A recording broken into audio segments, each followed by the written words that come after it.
Okey. Okey, baik, kita lihat di sini iaitu berkaitan dengan konflik dunia dan pendudukan Jepun okey di negara kita, dan ini adalah daripada bab yang ketiga. So kita nak lihat di sini okey ada berapa subtopik. Okey, subtopik dia okey kalau kita lihat di sini iaitu ada 9. Okey, ya, yang perlu diambil tahu iaitu yang pertama, nasionalisme di negara kita sebelum Perang Dunia. Okey, so kamu boleh ambil kamu boleh ambil tajuk bab 3 yang pertama, nasionalisme before war. Ataupun nasionalisme sebelum perang. So nasionalisme sebelum perang tu yang pertama. Tersasul-sasul.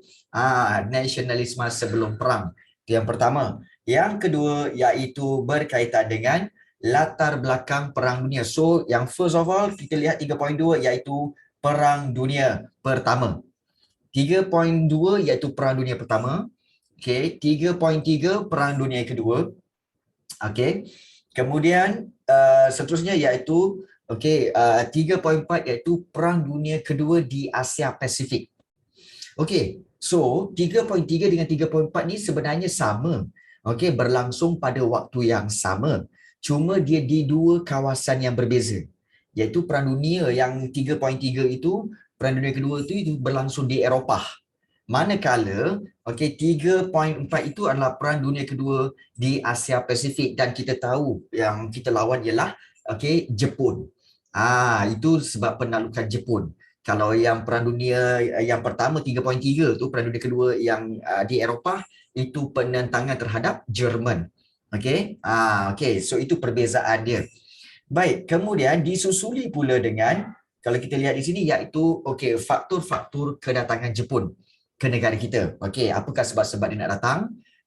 Itu 3.5. Kemudian 3.6 iaitu kita lihat dasar pendudukan Jepun di negara kita. Maknanya dasar pentadbiran, kemudian dasar sosial dan dasar ekonomi. Jadi kita akan lihat satu-satu. Kemudian seterusnya kamu boleh ambil iaitu bagaimana rakyat menentang. Takkanlah bila Jepun dah datang kat sini rakyat tak menentang. So perjuangan rakyat tempatan iaitu menentang penduduk. So kamu boleh ambil perjuangan rakyat. Itu 3.7. Kemudian 3.8 iaitu berkaitan dengan gerakan nasionalisme. Gerakan nasionalisme semasa pendudukan Jepun tu. Semasa pendudukan Jepun lagi bukan sebelum perang, tetapi semasa pendudukan Jepun. Dan 3.9 iaitu berkait rapat dengan keadaan negara kita. Negara kita selepas kekalahan Jepun. So itu berkaitan dengan bab yang ketiga. Boleh nampak dia punya aturan dia. So aturan dia adalah ikut. Ya, betul. Untuk gerakan nasionalisme dia ada penentangan secara kita kata secara berkumpulan, iaitu penentangan secara regimen askar Melayu. Kemudian ada juga penentangan daripada kumpulan-kumpulan tentera-tentera yang kecil. Kemudian ada penentangan secara akhbar. Nanti kita akan tengok. Sebab itu kita kena bergerak pantas. Bab ni cikgu try untuk habiskan dalam satu kelas ini je. Sebab itu korang kena cepat. Tak faham terus tanya. Alright. Baik. So kita akan teruskan lagi. Dengan kita lihat seterusnya.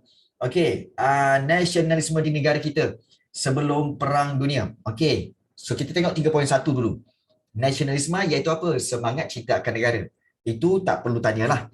So kita nak lihat di sini iaitu berkait rapat dengan kenapa tercetusnya gerakan nasionalisme ini, kerana mereka nak menentang campur tangan British. Kamu faham kan tentang sebelum perang, kita tahu bahawa negara kita memang telah dikuasai oleh British sejak penubuhan negeri-negeri Selat. Negeri Melayu bersekutu, negeri Melayu tak bersekutu. Faham kan? Sejak zaman Francis Light lagi. Ingat lagi tak? Zaman Francis Light kan? Sejak zaman Francis Light itu memang telah pun kita dikuasai oleh British. Jadi ini menyebabkan penentangan terhadap campur tangan British. Kemudian kita lihat ini dan ini telah mendapat reaksi dan tindak balas keras daripada British. Itu tak perlu, kita tahu penentangan itu kesedaran awalnya. Baik. Dan bila kita lihat seterusnya iaitu berkaitan dengan British. Bila dah ada penentangan tu, okey, maka British berusaha untuk apa tahu? Untuk memendung idea gerakan Islam dari Timur Tengah. Okey, Timur Tengah tu daripada mana cikgu? Timur Tengah tu daripada Mesir, daripada Turki. Kenapa Mesir dengan Turki cikgu? Sebab zaman dulu, zaman ini sebelum Perang Dunia Kedua, sebelum Perang Dunia Pertama berlaku, okey, Turki, Mesir tu semua dalam kerajaan Turki Uthmaniyah. Dan kalau kamu masih ingat lagi, kerajaan Turki Uthmaniyah dia menyokong Britain ke menyokong Jerman semasa Perang Dunia Pertama? Sila jawab. Ah, sila jawab. Kerajaan Turki Uthmaniyah, okey, dia menyokong Britain ke atau menyokong Jerman semasa Perang Dunia Pertama? Jerman. Yes, betul. Semasa Perang Dunia Pertama dulu, okey, ya, Turki Uthmaniyah dia menyokong Jerman. Jadi Turki Uthmaniyah juga menentang Britain. Sebab itu Britain, British di tanah Melayu ini cuba membendung idea gerakan Islam daripada Timur Tengah supaya jangan sampai ke tanah Melayu. Sebab nanti berlaku penentangan. Sebab nanti orang-orang tempatan ini di tanah Melayu akan menentang British juga. Okey. Baik, jadi kalau kita lihat di sini, bagaimana cara British menghalang memperkenalkan undang-undang. Ingat, antara undang-undangnya, antaranya Enactment Undang-Undang 1904. Kemudian kita tahu bahawa menubuhkan 2 badan penyiasat untuk mengawal gerakan Islah. Iaitu Jabatan Siasatan Jenayah dan juga Biro Siasatan Politik. Maknanya, apa yang kita nak terangkan di sini iaitu apa tahu? British berusaha membendung pengaruh gerakan Islam daripada Timur Tengah supaya orang-orang tempatan tidak menentang British. Jadi, dengan cara itu dia buat undang-undang. Apa undang-undangnya? Enactment Undang-Undang Islam 1904. Apa cerita dia? Siapa-siapa yang nak buat mencetak atau menulis berkaitan agama mesti mendapat persetujuan daripada sultan dulu. Kalau tanpa izin sultan boleh dipenjara. So itu cara British menghalang gerakan penentangan Islam di tanah Melayu. Clear tak? Clear tak? Itu bab 3 subtopik 3.1 clear good Aisyah. Baik. Dan kemudian kita akan pergi kepada seterusnya, iaitu kita nak lihat berkaitan dengan kesedaran awal nasionalisme ini, iaitu ini adalah berkaitan dengan segala maklumat berkaitan dengan kesedaran awal nasionalisme. Cikgu post kat dia. Baik. Nak tanya dulu. Siapa nak slide ni? Kan? Ke tak perlu? Saya juga, saya nak slide. Nak slide. Minat 7i. Oh, ya ke? Nak ke? Alamak, ramailah pula nak. Alamak. Nak baik. So, ini memudahkan. Okeylah.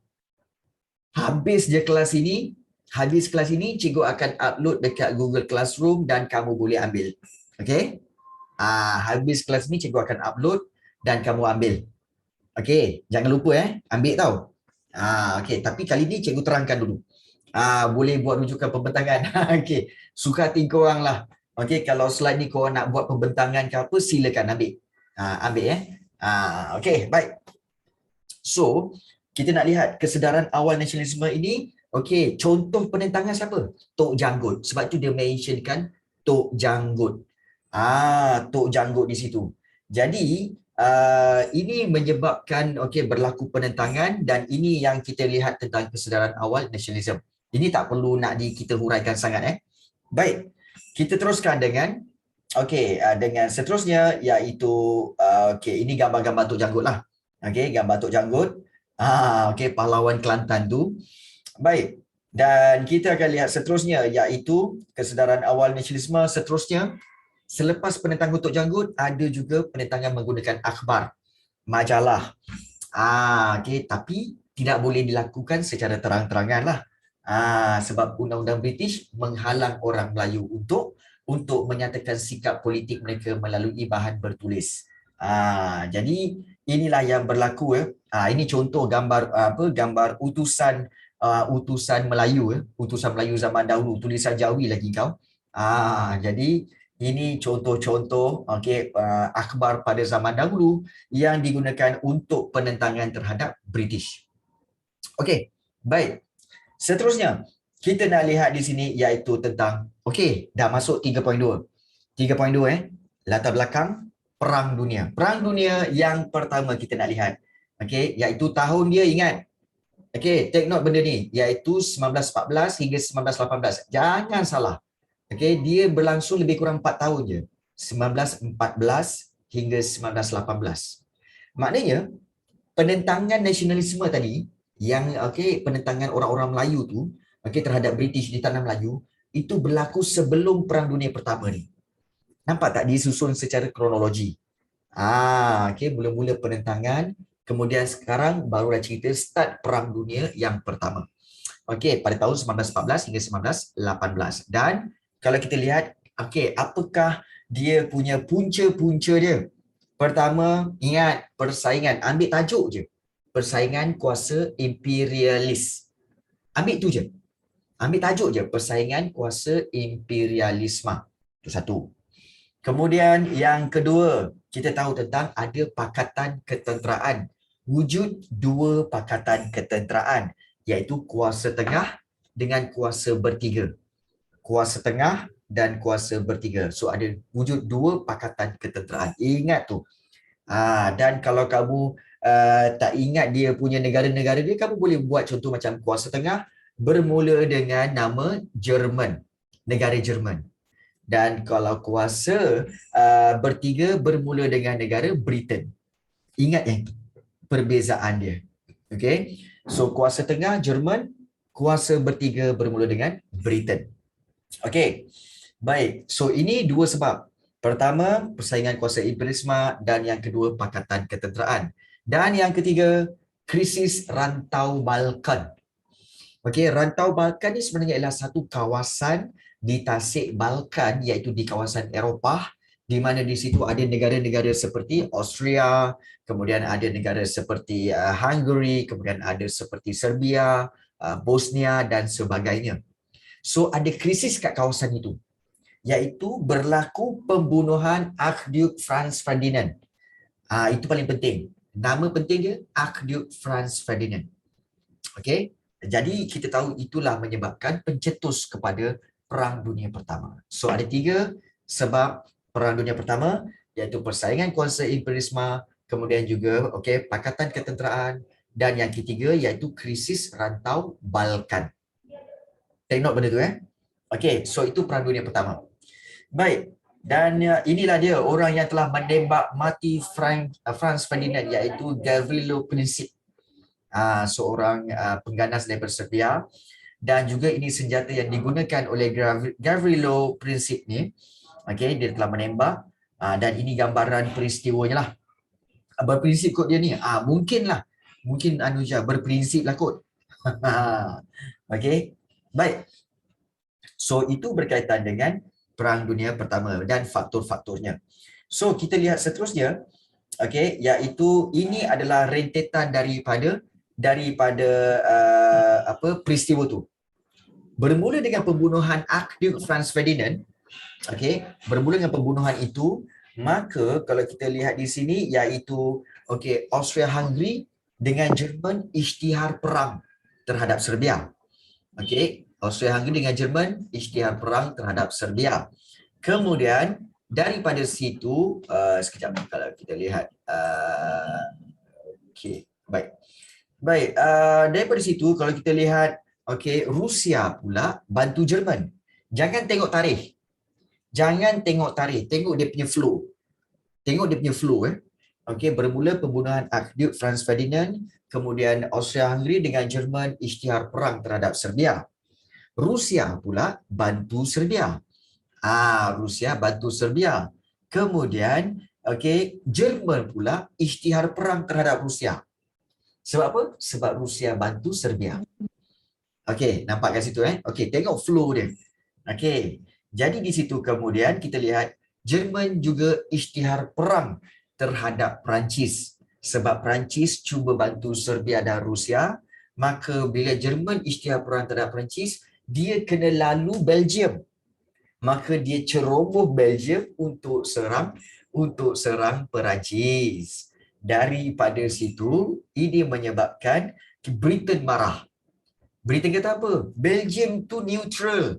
Dia tak berpihak ke mana-mana. Yang kau pergi redah Belgium tu nak semata-mata nak serang Perancis. Kenapa? Ini tak boleh jadi. Maka Britain pun join Rusia dan Perancis untuk menentang Jerman. Maka di sini daripada situ, okey, Turki. Di sini Turki Uthmaniyah memihak kepada kuasa tengah iaitu Jerman. Turki Uthmaniyah memihak kepada Jerman. Sebab apa? Sebab Turki percaya bahawa Jerman boleh menang. Sebab Jerman memang power daripada segi ketenteraan, senjata semua memang lagi power. So, daripada situ maka Itali pula sertai Pakatan Bertiga. Maknanya Itali join Britain. Itali join Britain. Okey, dan kemudian US pula join Britain, Itali dan Perancis serta Rusia tadi. Kenapa? Kerana kapal USA ke kapal Amerika telah diserang oleh tentera-tentera Jerman. Dan telah menenggelamkannya. Ya, Belgium tak bersalah. Belgium tak bersalah. Okey. Baik, bila Amerika menyertai Pakatan Bertiga, maka telah menyebabkan Perang Dunia Pertama pun tamatlah sebab kemasukan Amerika itu sendiri sebenarnya. So inilah kawasan yang menunjukkan kawasan di mana berlakunya Perang Dunia Pertama. Tu gambaran dia. Okey, yang penting flow dia. Flow dia penting. Okey, daripada start pembunuhan akhir Presiden, Austria-Hungary dengan Jerman isytihar terhadap Serbia, kemudian Rusia bantu Serbia, Jerman isytihar perang terhadap Rusia, kemudian Jerman isytihar perang terhadap Perancis dengan Belgium. So Britain join Rusia dan Perancis untuk menentang Jerman. Turki pula memihak kepada kuasa tengah iaitu Jerman. Itali pula join Britain menyertai Pakatan Bertiga. Kemudian US juga menyertai Pakatan Bertiga. So itu flow sepanjang Perang Dunia Pertama ni daripada 1914 hingga 1918. Baik. Kemudian bagaimana Perang Dunia Pertama berakhir? Iaitu apabila Amerika Syarikat terlibat, maka Perang Dunia berakhir. Jadi Jerman dipaksa menandatangani perjanjian gencatan senjata. So perjanjian ni ada dua. Jom kita tengok. Bermula dengan Persidangan Damai Paris. Maknanya mereka pun mesyuarat. Bila tamat saja perang, mereka pun bermesyuarat. Persidangan Damai Paris bincangkan syarat perdamaian selepas perang, iaitu deklarasi. Declare.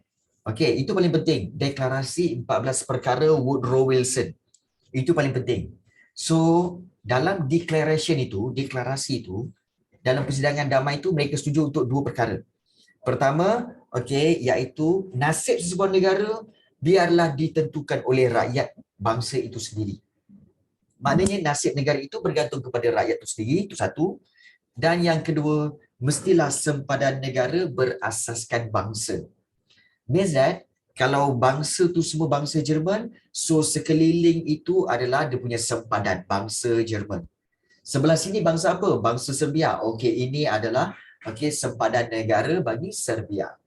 Sebelah sini adalah bangsa Perancis. So ini adalah sempadan negara untuk bangsa Perancis. So sempadan negara berasaskan bangsa. So ada dua prinsip dalam Persidangan Damai Paris, iaitu dalam deklarasi 14 perkara Woodrow Wilson. Boleh faham Setakat ni boleh faham tak? Kan? Semua macam dah. Okey. Boleh follow lagi? Boleh? Boleh follow lagi? Tengah garu kepala cikgu. Boleh lagi. Good. Alright. Daripada Persidangan Damai ini, kita teruskan maka berlakulah perjanjian paling penting, iaitu Perjanjian Versailles. Ingat nama ni, Perjanjian Versailles, di mana Perjanjian Versailles inilah okey, di antara Pakatan Bertiga tadi dengan Jerman. Padahal yang buat hal Austria-Hungary. Tapi Jerman yang kena teruk. Okey, Jerman yang kena teruk. Iaitu apa yang Jerman kena buat? Okey, bertanggungjawab terhadap kemusnahan peperangan. Kemudian juga bayar pampasan kepada Pakatan Bertiga. Kena hadkan saiz angkatan tentera. Maknanya kena kecilkan daripada 100,000 bilangan tenteranya hanya menjadi 30,000 je. Kena kecilkan. Tak dibenarkan untuk besarkan. Ya, betul. Kemudian ada wilayah-wilayah yang Jerman takluk tu kena bagi kepada Pakatan Bertiga. Ada setengah kawasan bagi pada Poland, ada setengah kawasan Jerman bagi pada Perancis, ada setengah kawasan Jerman kena bagi pada Belgium. Kemudian kemusnahan-kemusnahan di negara-negara yang diperang tu Jerman kena bayar, kena repair balik, kena bagi duit supaya repair balik. Nampak tak? Jerman kena teruk kau-kau, kena tiau kau-kau punya. Kena tiau kau-kau punya. Okay. So, apakah yang berlaku? Iaitu daripada sini wujudlah Liga Bangsa. Okay, Liga Bangsa ni macam PBB. Tapi ini yang first punya. Liga Bangsa ni tujuan dia untuk apa? Semua negara dunia join Liga Bangsa tu untuk cuba mengekalkan keamanan. Dah tak mau perang dah. Dah tak mau perang. Serik perang. Serik okey. Baik, itulah berakhir Perang Dunia Pertama. Okey. So nampak bermakna untuk inilah dia Woodrow Wilson, seorang presiden Amerika Woodrow Wilson presiden Amerika. Dan ini Treaty of Peace iaitu perjanjian Versailles sebenarnya. Baik, Perang Dunia Pertama bermakna berkaitan dengan apa? Okey, kalau kita lihat balik, Perang Dunia Pertama berkaitan dengan faktor-faktor dia. Ini 3 faktor. Kemudian bagaimana flow Perang Dunia Pertama, apa yang berlaku, dan yang seterusnya iaitu bagaimana Perang Dunia Pertama berakhir. Dengan persidangan damai dan juga perjanjian Versailles. Setakat ni boleh faham Itu tentang Perang Dunia Pertama tau. Boleh faham Boleh faham? Tak faham boleh tanya. Tak faham boleh tanya. Boleh cikgu cuba untuk walaupun pantas tapi cuba untuk slowkan sikit. Bagi peluang untuk kamu bertanya. Okey, Siti Mariam. Okey. Tak faham tanya tau Siti. Jangan kau diam je. Okey. Baik, seterusnya kita nak lihat. Okey. Baik, seterusnya. Inilah dia kesan Perang Dunia Pertama. Okey, kesan Perang Dunia Pertama yang pertama iaitu apa? Pemerintahan beraja tamat. Okey, tamat saja Perang Dunia Pertama, habis, runtuh semua pemerintahan beraja, terutama sekali di Jerman. Iaitu Kaiser William yang kedua tu turun tahta. Kemudian di Rusia, Tsar Nicholas yang kedua pun juga telah digulingkan. Pemerintahan beraja tamat, habis. Komunis naik. Komunis naik menguasai Rusia. Kemudian juga Empire Uthmaniyah pun habis. Menjadi kerajaan Republik pimpinan Mustafa Kemal Atatürk. So, nampak bahawa kesan yang pertama, runtuhnya pemerintahan beraja. Contohnya di mana? Contohnya di Jerman, di Rusia dan juga di Turki. Habis. Habis Baik. Kemudian, seterusnya kita lihat di sini. Kemunculan negara baru yang kedua. Ambil tajuk je Yang pertama, keruntuhan pemerintahan beraja. Yang kedua, munculnya negara baru. Seperti apa? Seperti Austria, Hungary, Czechoslovakia, Yugoslavia, Poland, Estonia, Lebanon, Syria dan juga Iraq. Itulah dia muncul negara-negara baru. Selepas tamat Perang Dunia Pertama. Muncul negara baru. Kenapa muncul negara baru, cikgu? Sebab dulu kawasan tu Empire Uthmaniyah. Bila Empire Uthmaniyah kalah, maka diwujudkanlah negara-negara baru. Mereka nak merdeka. Itulah dia. Baik. Dan yang ketiga iaitu kesan terhadap tanah Melayu. Inilah dia kesan terhadap tanah Melayu iaitu Raja-Raja Melayu diminta menandatangani perisytiharan untuk memberi sokongan dan taat setia kepada British. Raja-Raja Melayu kena tanda tangan kena tanda tangan untuk memberi sokongan kepada British semasa Perang Dunia Pertama tu. Okey. Dan ekonomi tanah Melayu. Waktu Perang Dunia Pertama ni, tanah Melayu kaya dengan biji timah dan getah. Habis biji timah dengan getah tu dihantar ke Britain. Untuk Britain buat apa? Britain jual, dapat duit. Duit itu dia sponsor untuk perang. Beli senjata, beli orang kata apa, peralatan-peralatan untuk berperang dalam Perang Dunia Pertama. Maknanya apa? Maknanya ekonomi tanah Melayu telah dimanipulasi untuk membiayai to fund the operation of British. Operation tentera mereka. Jadi itulah 3 kesan. Okey, Perang Dunia Pertama, keruntuhan pemerintahan beraja, yang kedua iaitu kemunculan negara baru, dan yang ketiga memberi kesan terhadap tanah Melayu di mana raja-raja Melayu dipaksa menandatangani berisytiharan perang untuk memberi sokongan kepada British. Okey. Baik, itu Perang Dunia yang Pertama. Okey, inilah dia Tsar Nicholas yang kedua. Okey, naik pula Vladimir Lenin. Lenin ni adalah pemerintah komunis bagi Rusia. Okey Aina. Okey, nanti tengok video Okey. Dan juga Mustafa Kemal Atatürk. Inilah dia pemimpin Turki Osmaniyah. Turki, bukan Turki Osmaniyah Turki. Baik. Seterusnya. Okey, start Perang Dunia Kedua. Ini 3.3. Perang Dunia Kedua. Ingat tahun dia 1939, 1939 sampai 1945. Okay, almost 20 years after the First World War. Almost 20 years lah after the First World War. Okay, Perang Dunia Kedua. Kenapa berlaku lagi Perang Dunia Kedua?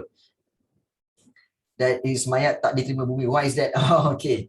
Okay, baik. Anuja, okay, ada yang tanya that his mayat tak diterima bumi. Why? Okay, baik. Sebenarnya Kemal Atatürk ni adalah seorang Muslim. Okay, tetapi dia banyak semasa pemerintahan dia di Turki, dia banyak kita kata membuat undang-undang yang melanggar Islam. Yang melanggar Islam. Contohnya, dia tak bagi orang azan.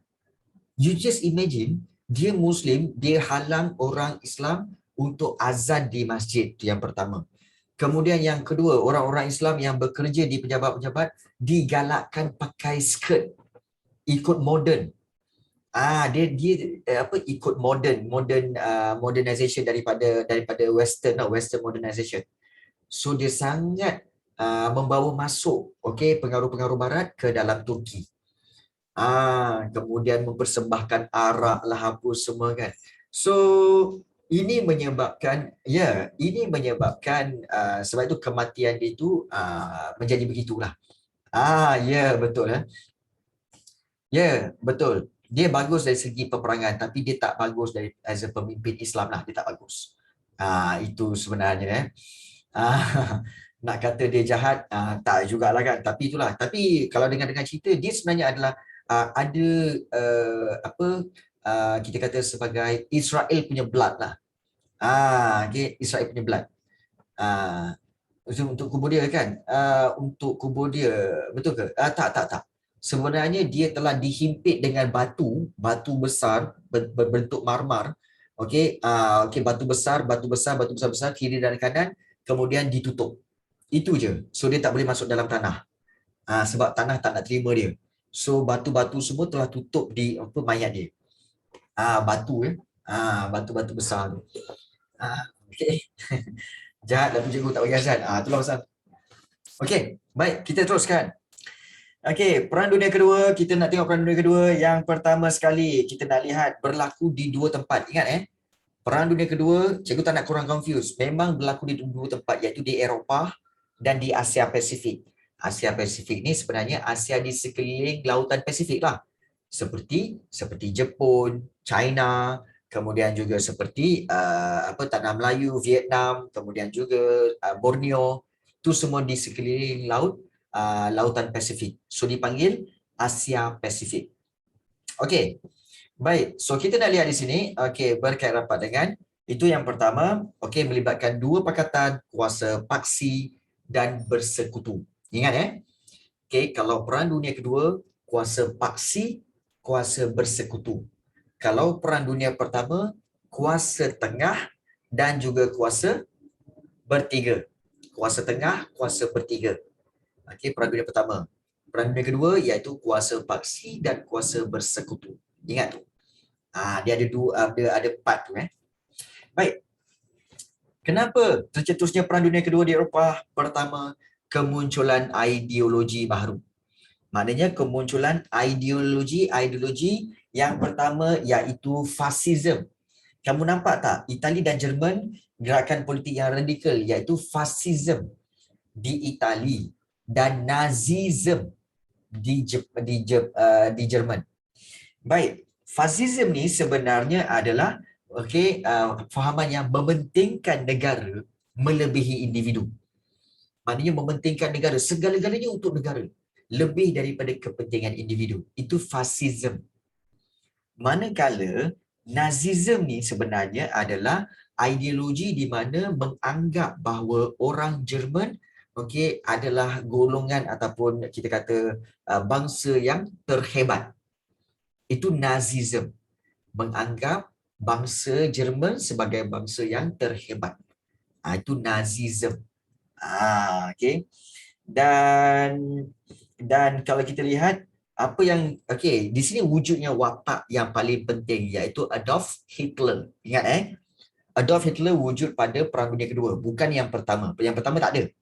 Yang kedua baru ada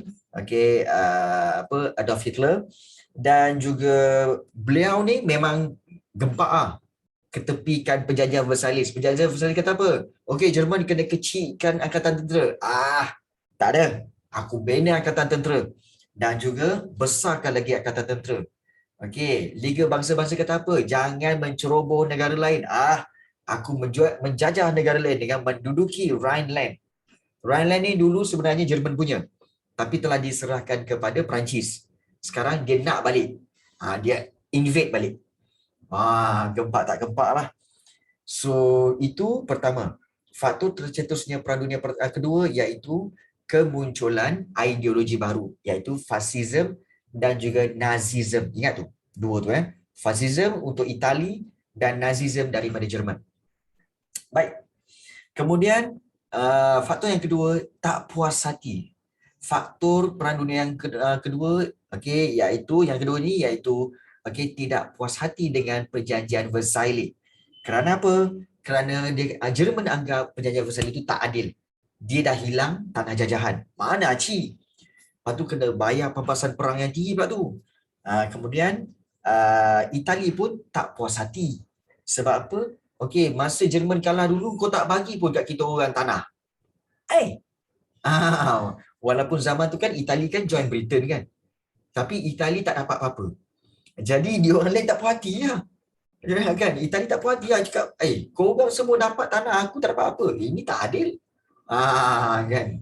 Jadi itulah tak puas hati terhadap perjanjian Versailles. Dan yang ketiga, paling penting, kegagalan Liga Bangsa-Bangsa. Kan cikgu bagi tahu kan selepas Perang Dunia Pertama tamat, ditubuhkan Liga Bangsa-Bangsa untuk mengekalkan keamanan dunia. Tapi dia gagal. Kerana apa? Gagal untuk menguatkuasakan perjanjian lucut senjata. Jadi kalau kita lihat gagal untuk menguatkuasakan perjanjian pelucutan senjata dan juga menangani krisis pencerobohan. Maknanya pencerobohan, ada banyak berlaku pencerobohan tapi Liga Bangsa-Bangsa tak mampu nak buat apa-apa. Jadi ini antara pencetus kepada Perang Dunia Kedua. Kegagalan Liga Bangsa-Bangsa. Macam kegagalan Cristiano Ronaldo lah untuk mencarikan gol pada malam tadi. Baik. So kegagalan Liga Bangsa-Bangsa. Kita lihat krisis Manchuria. Iaitu Jepun telah menakluk China. Kemudian Jerman keluar daripada Liga Bangsa-Bangsa dan perbesarkan tentera, dan krisis Habsyah. Itali serang Habsyah. Jadi Liga Bangsa-Bangsa gagal menghalang pencerobohan ini. Ada yang tanya, necessary ke cikgu example tu?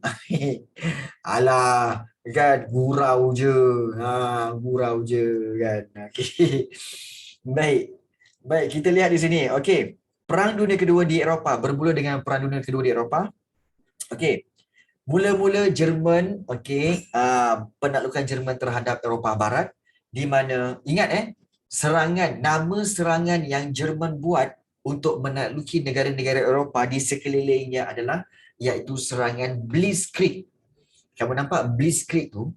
Blitzkrieg tu macam mana cikgu? Blitzkrieg tu serangan secara besar-besaran dan merangkumi tentera, okey, infanteri, kemudian tentera kereta kebal, okey, kemudian juga kapal laut dan juga kapal terbang. Maknanya, contohnya sekali dia datang dengan keempat-empat tu. Bayangkanlah dengan askar dia datang, kemudian dengan kereta kebal pun datang, kemudian dengan kapal terbang sekali datang. Maknanya dia datang sekali besar-besar. Itu Blitzkrieg, serangan kilat. Gila babas betul. Itu pasal lah Jerman menang. Jerman menang Dan kita lihat ambush, yes.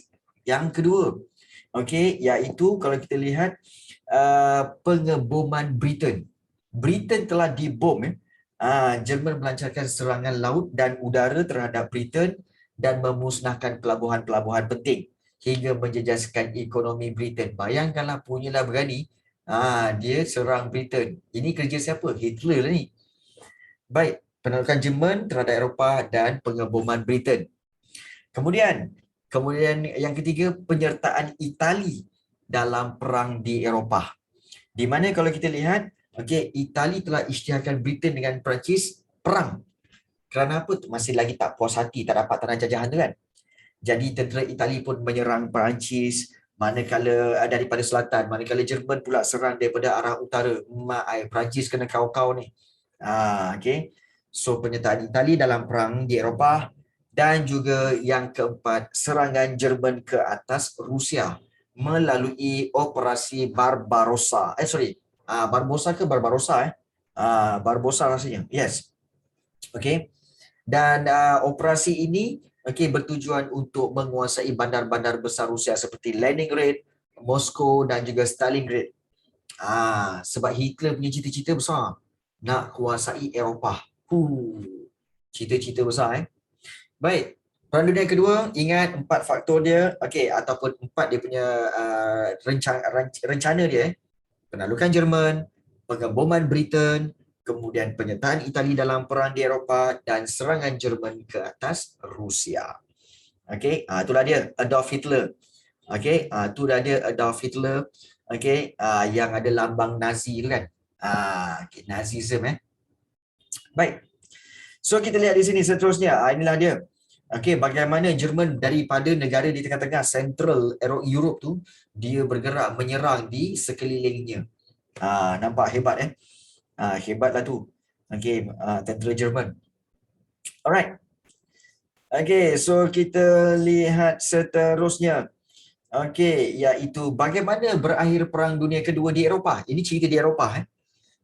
Baik, yang pertama kerana kerjasama kuasa besar, di mana kamu lihat 3 pemimpin paling penting. Franklin Roosevelt daripada US, kemudian Winston Churchill daripada Britain dan Joseph Stalin daripada Rusia.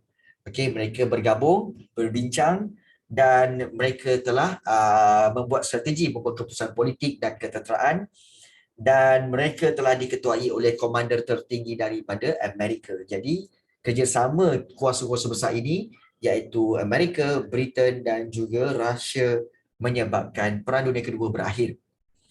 Kemudian keberkesanan strategi serangan, di mana kesilapan kuasa paksi ialah cuba menawar Rusia.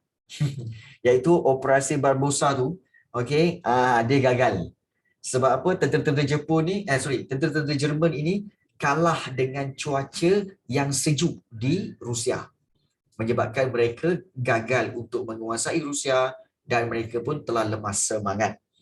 Dan seterusnya kerana kejayaan kuasa bersekutu untuk mendaratkan tentera-tentera mereka di Normandy, iaitu di Perancis. Nanti kita tengok Itu yang kedua, keberkesanan strategi serangan, dan yang ketiga, kegagalan operasi menawar Rusia. Waktu ini Jerman banyak kehilangan nyawa tentera-tentera mereka. Malah dia punya General Jerman pun mengingkari arahan Hitler. Okey. Dan kejayaan operasi pendaratan tentera bersekutu di mana melalui operasi Kod D-Day, tentera bersekutu berjaya mendarat di Normandy, di Perancis dan memperdayakan tentera Jerman. Siapa yang masak ni? Macam bau bihun goreng sedapnya. Okey, baik. Lapar lah tu. Okey, baik. So, berakhir Perang Dunia Kedua di Eropah kerana 4 perkara ini. Jiran ni jiran. Okey, ingatkan Aisyah yang masak. Okey, kerjasama kuasa besar, kemudian keberkesanan strategi serangan, kegagalan operasi menawar Rusia dan juga kejayaan operasi pendaratan tentera bersekutu. Okey. Mana cikgu tahu? Okey. Nanti ni sila ni sila hantar hantar sepinggan. Hantar sepinggan. Okey. Okey. Baik. Seterusnya, inilah dia. Okey, inilah dia pendaratan di Normandy. Di mana tentera-tentera Jerman menganggap bahawa tentera-tentera bersekutu itu akan mendarat di Calais. Kamu nampak tak ada titik nama Calais tu kan? Ingatkan mendarat di situ. Rupanya tentera-tentera bersekutu telah mendarat di Normandy dan berjaya untuk menyerang lokasi tentera Jerman. Itu kejayaan mereka lah mendarat. Okey. Dan kita lihat di sini, itu berakhir Perang Dunia yang Kedua. 3.4. 3.4 So, setakat ni macam boleh tahan? Boleh tahan baru 3 subtopik. Okey. Can lah. Okey, 3 subtopik nasionalisme di tanah Melayu sebelum perang Dunia Pertama, Perang Dunia Kedua. Okey. Okey, baik. Tak kalau dah tepu tak tahan bagi tahu. Okey. Seterusnya, Perang Dunia Kedua di Asia Pasifik, kalau kita lihat, ini berkaitan dengan perluasan kuasa oleh Jepun. Iaitu melalui pembaharuan Meiji. Kalau kamu tanya, cikgu, siapa Meiji tu? Meiji tu ialah Maharaja Jepun. Maharaja Jepun pada waktu itu iaitu Mikado Meiji nama dia. Maharaja Mikado Meiji. Dia nak modernkan Jepun. Sebab itu dia melakukan perluasan kuasa. Sebab itu dia melakukan perluasan kuasa. Sebab Jepun tak ada apa-apa. Jepun ialah sebuah negara pulau yang bergunung ganap. Jadi kekurangan sumber bahan mentah. Sebab itu Mikado Meiji kata apa? Kita perlu cari bahan mentah, kita kena attack negara-negara jiran kita. Jadi Jepun memerlukan bahan mentah. Kemudian kalau kita lihat di sini, Oktober 1941, General Hideki Tojo menjadi Perdana Menteri. Kalau general tentera menjadi Perdana Menteri, maknanya apa? Pemerintahan menjadi pemerintahan tentera.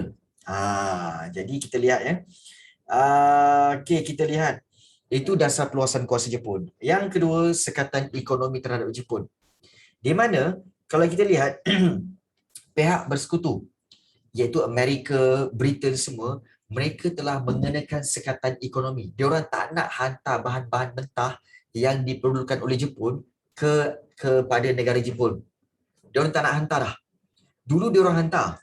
Tapi bila Jepun start pergi invade China, dia dah tak nak hantar. Kami takkan hantar bahan-bahan ekonomi, bahan-bahan makanan, bahan-bahan mentah ini kepada Jepun selagi kau tak keluar daripada China. Ini menyebabkan Jepun lagi marah. Jepun kata apa? Okey, kalau macam tu aku akan teruskan invade negara-negara lain. Itu yang China, Manchuria, Rusia habis dikalahkan oleh Jepun. Sampailah ke tanah Melayu. Okey. Baik. Dasar perluasan kuasa, dan juga sekatan ekonomi. Kemudian yang ketiga, rancangan penaklukan wilayah di selatan. Iaitu mereka Jepun merancang untuk menguasai Asia Tenggara. Asia Tenggara kenapa? Kerana di Asia Tenggara inilah banyak bahan mentah. Sebab itu dia nak menakluk kawasan wilayah di selatan ini. Jadi Okey, dasar perluasan kuasa ini kerana 3 sebab. Okey, dasar perluasan kuasa Jepun, sekatan ekonomi dan juga rancangan penaklukan wilayah di selatan. Okey, baik. Bermula Perang Dunia Kedua di Asia Pasifik. Perang Dunia Kedua, ingat bermula apabila Jepun menyerang tanah Melayu dan Pearl Harbor. Okey, Pearl Harbor itu ialah pangkalan tentera di Hawaii. Pangkalan tentera US. Kemudian serangan itu dilakukan di wilayah-wilayah jajahan USA seperti di Filipina, Manchuria, kemudian juga di Vietnam, Thailand dan seterusnya ke Tanah Melayu dan juga Singapura dan juga Indonesia dan sebagainya. So itu adalah kawasan yang telah cuba diserang oleh Jepun. Itulah dia. Jepun nak membentuk empire. Ini tentera Jepun lain macam tentera Jepun. Sebenarnya Jepun boleh menang, tapi dia lambat. Patutnya dia orang minta dengan Ultraman. Ultraman boleh bantu. Tak nak minta. Silap. Okey, baik. Ini gambar-gambar di mana Pearl Harbor dibom.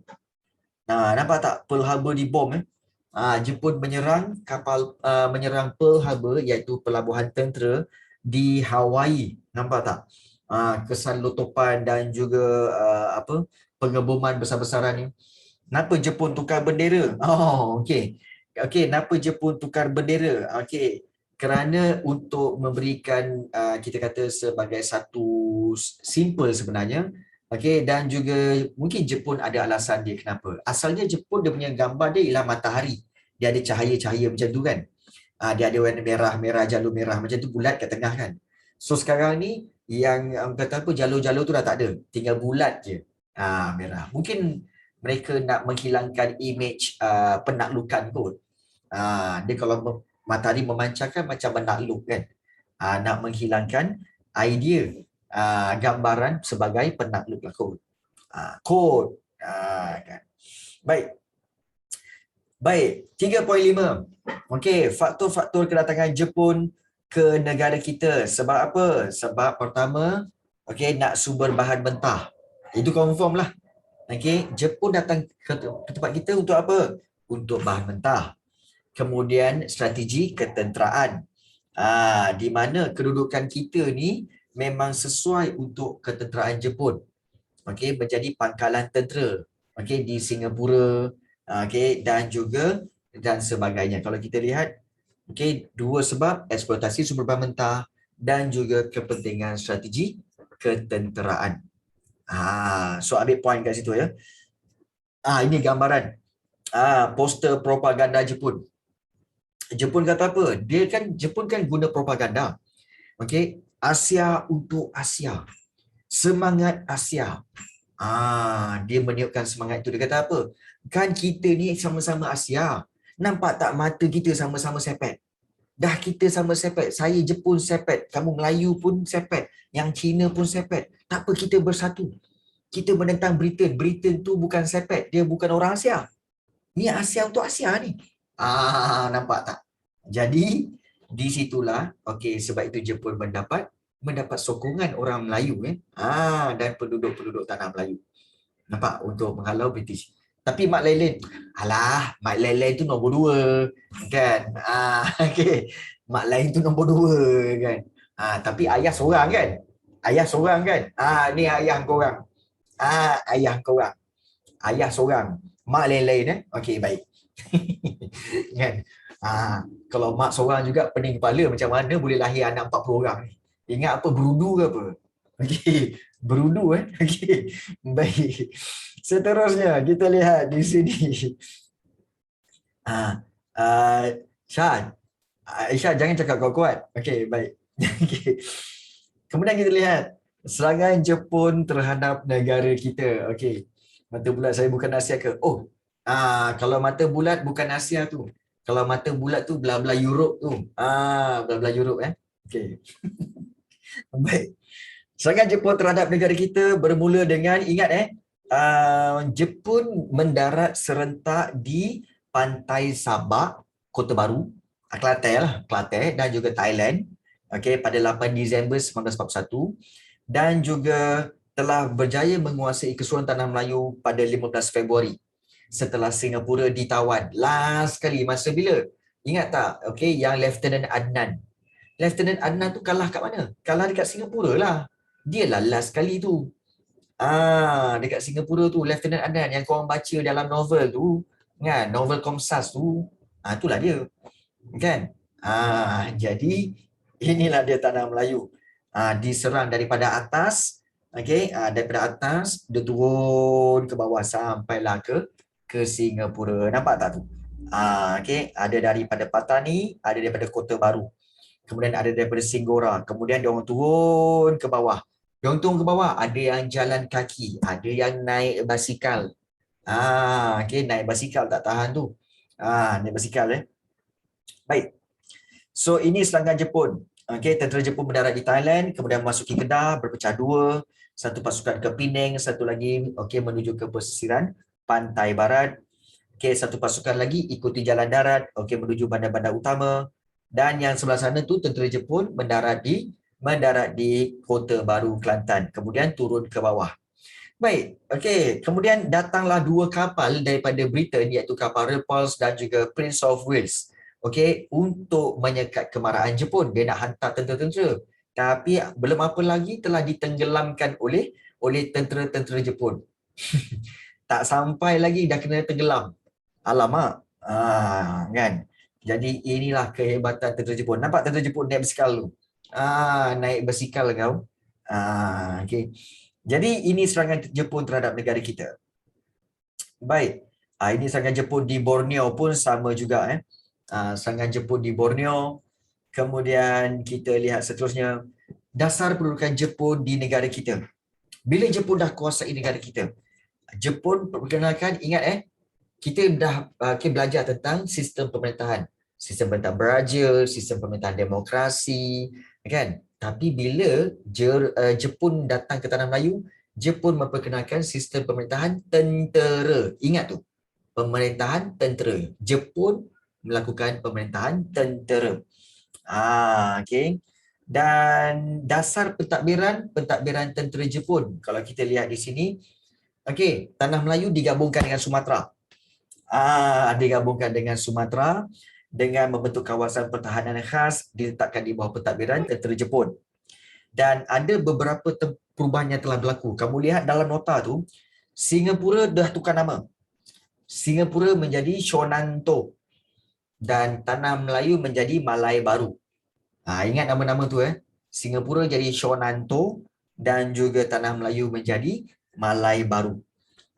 Sarawak, Sabah dan Brunei digabungkan menjadi Kita Borneo.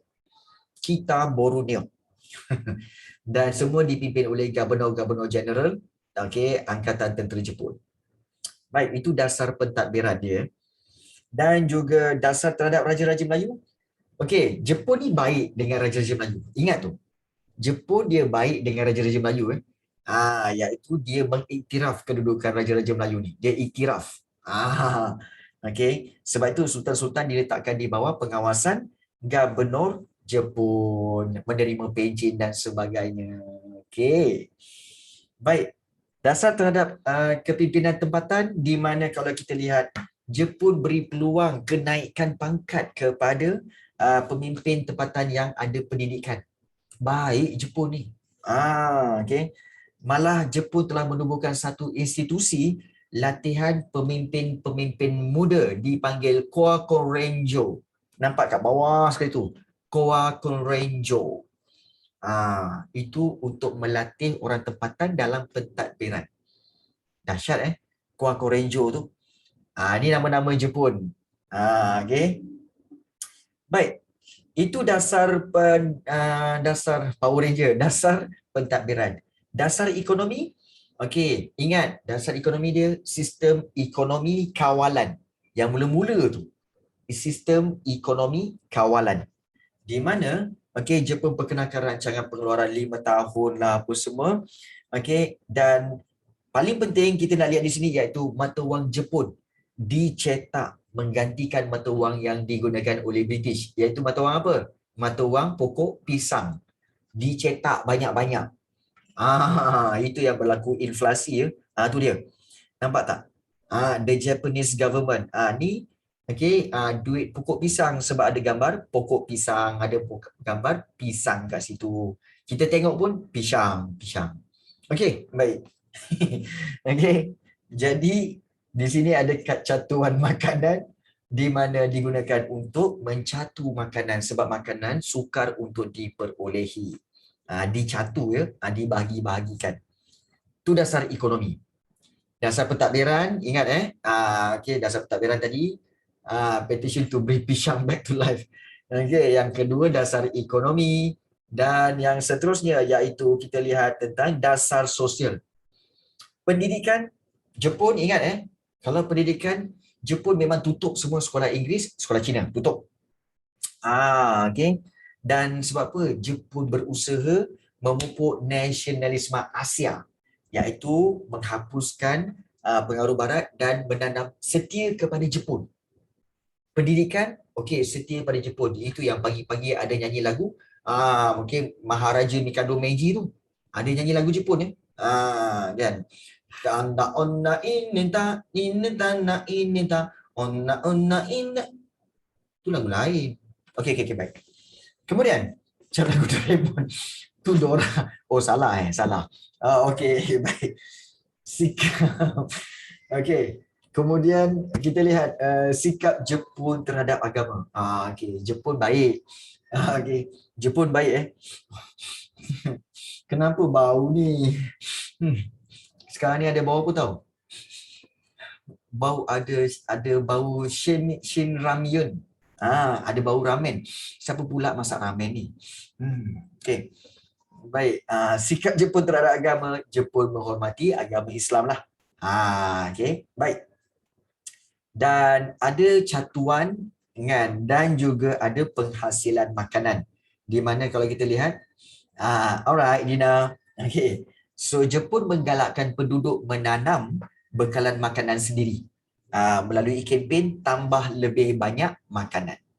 Maknanya, okey, dasar sosial tentang pendidikan, sekolah Inggeris, sekolah Cina tutup. Sikap terhadap Jepun terhadap agama, okey, dibenarkan, tak campur tangan. Dan yang ketiga iaitu catuan dan penghasilan makanan. Okey, diberikan kad catuan makanan dan juga digalakkan budak ataupun penduduk tanah Melayu untuk menghasilkan makanan lagi. Itu dasar sosial. Okey. Dan juga inilah dia dasar pendidikan. Okey. Iaitu falsafah dia, dasar pendidikan Jepun iaitu pendidikan berteraskan kemahiran dan juga menanamkan semangat Jepun iaitu seishin. Semangat Jepun seishin kepada penduduk tempatan. Okey. Matlamat dia menanamkan kepatuhan dan taat kepada Maharaja Jepun. Menjadikan bahasa Jepun. Okey, Nippon Go. Nippon Go tu bahasa Jepun Nippon. Sebagai lingua franca di rantau Asia dan menyekat perkembangan pengaruh barat serta juga menyemangai semangat Jepun, semangat seishin kepada masyarakat. Okey, baik. Kan? Sebab itu kita semua macam Jepun kot. Di cikgu kalau pergi Jepun ni orang ingat orang terus cakap Jepun dengan cikgu. Cikgu pun cakap tak tahu kan. Sebab orang cakap muka macam Jepun sikit kan. Okey. Our grandparents tahu bahasa Jepun. Tak. Piramli tahu bahasa Jepun sebab Piramli sekolah Jepun. Piramli sekolah Jepun. So memang cikgu pun tahu bahasa Jepun. Nik Ardi, cikgu pun tahu bahasa Jepun. Nak tengok? Jepun. Okey, baik. Seterusnya, dasar pendudukan Jepun di negara kita. Nani? Okey. Dasar sosial. Jinja? Lain macam jinja tu. Okey. Dasar sosial iaitu layanan penduduk berbeza. Layanan kepada orang Melayu dengan pribumi memang baik. Tapi layanan kepada orang India siap bantu lagi. Jepun bantu tentera kebangsaan India supaya kalau macam tu aku boleh cakap okey, melayan orang India. Tapi kalau orang Cina layanan kejam. Tu tulis tu. Kalau orang Cina layanan kejam. So ada 3 kat sini. Orang Melayu dilayan baik, orang India juga diberi layanan yang baik, tapi orang Cina dilayan kejam. Kerana apa? Kerana hasil daripada perang Cina dan Jepun. Malah kebanyakan kaum telah ditangkap untuk dibawa menjadi buruh untuk pembinaan landasan maut. Landasan kereta api maut ya. Landasan kereta api yang panjang daripada Myanmar sampai ke India, dan sampai ke tanah Melayu. Tapi ramai yang mati. Itu dasar sosial. Layanan terhadap penduduk berbeza-beza Itu. Kemudian ini kekejaman Jepun. Kekejaman Jepun. Ni buruh paksa pembinaan landasan kereta api maut. Kurus kering, tinggal tulang je, suruh kerja lagi. Kan. Baik. Kemudian ini gambaran kekejaman Jepun Ini pancung hukuman pancung. Dan juga kekejaman Jepun, tak payah nak cerita lah kekejaman Jepun ni kan, memang kejam lah. Baik. Kemudian perjuangan rakyat menentang penduduk Jepun. 3.7.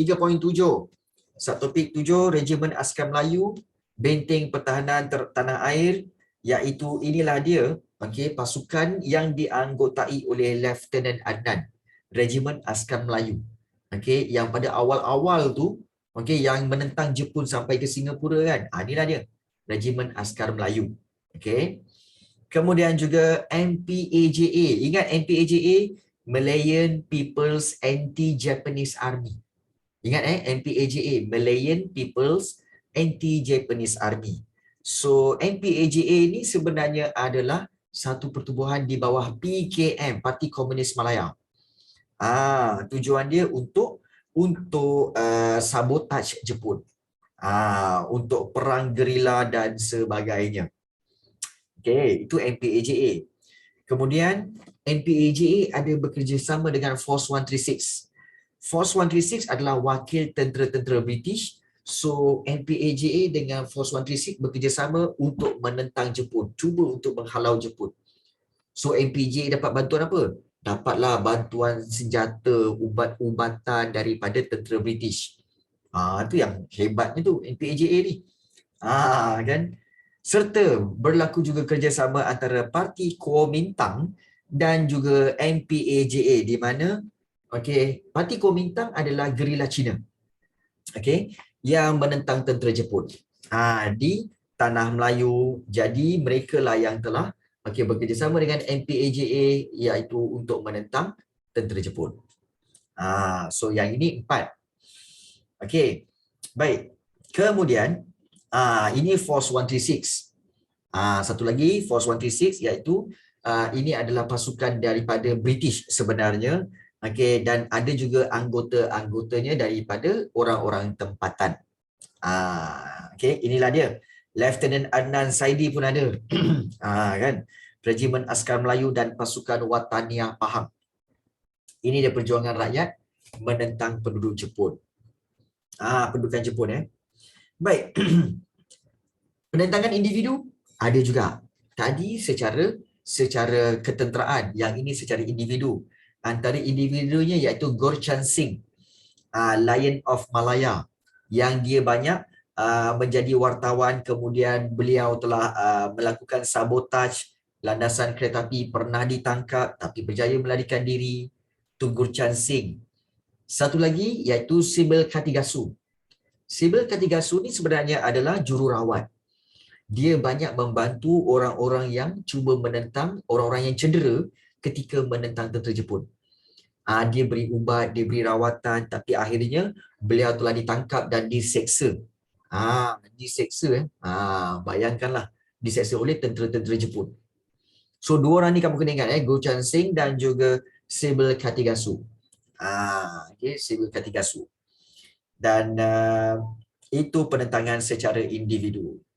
Dan ada juga gerakan anti-Jepun di Sarawak dan Sabah seperti Operasi Semut. Operasi Semut iaitu dia melatih orang-orang tempatan untuk melancarkan perang gerila terhadap Jepun. Dan seterusnya iaitu pemberontakan Jesselton, iaitu Double Ten yang dipimpin oleh Double Corp. Tapi ini memang gempak. Di mana kamu nak tahu, Jepun punya kejam, sampai Jepun telah menyeksa beratus-ratus orang untuk mencari Albert Kuok ni. Sebab Albert Kuok ni telah menyerang Jepun dan banyak dimusnahkan. So tentera Jepun buru dia sampai kat kampung tu, okey, beratus-ratus orang diseksa sehingga mati semata-mata untuk mencari Albert Kuok. Akhirnya Albert Kuok pun serah diri. Bila serah diri, dihukum bunuh, okey, oleh tentera-tentera Jepun. Albert Kuok ni siapa cikgu? Dia adalah pemimpin pemberontakan Double Ten. Dia pemimpin pemberontakan Double Ten di Sabah.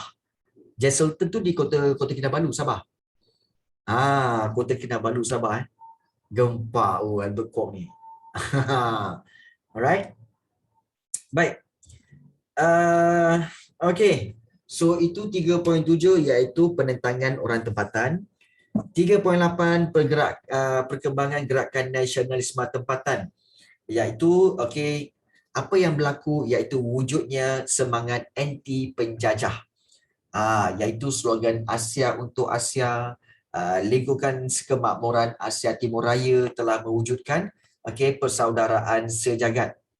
Malah KMM pun ada KMM sebenarnya banyak membantu Jepun. Ingat kan, boleh bantu Jepun supaya Jepun merdekakan tanah Melayu. Rupanya tidak. Rupa-rupanya Jepun telah menakluki tanah Melayu. Kemudian gerakan nasionalisme iaitu perjuangan menuntut kemerdekaan dalam kalangan orang Melayu, di mana kalau kita lihat di sini, ini antara langkah-langkahnya. Antaranya ahli KMM ini, Kesatuan Melayu Malaya, menyertai Gyugo dan Gyutai, dan menentang Jepun secara rahsia. Kemudian juga Kesatuan Rakyat Indonesia ataupun KRIS telah berjuang untuk merdekakan tanah Melayu bersama-sama dengan Indonesia. Namun tak dapat dilaksanakan sebab Jepun menyerah kalah pada 15 Ogos 1945. Dan kita lihat di sini. Kesedaran politik di Sarawak dan Sabah pun sama. Namun ini kurang diberi perhatian dalam soalan-soalan struktur, kurang diberi perhatian. Namun yang paling penting sebenarnya adalah yang ini. Kekalahan tentera Jepun. Bagaimana Jepun kalah?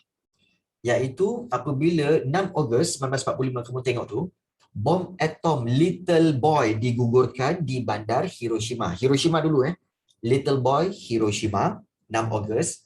Kemudian 2 hari kemudian kabinet Jepun bermesyuarat kata apa? Tak, kami akan teruskan perang. Yes, betul. Ini US telah gugurkan bom atom dekat bandar Hiroshima pada 6 Ogos dan bom itu adalah Little Boy. Habis musnah Hiroshima. 2 hari kemudian kabinet Jepun meeting. Macam mana ni? Kita dah kena bom. Tak apa, kita teruskan perang.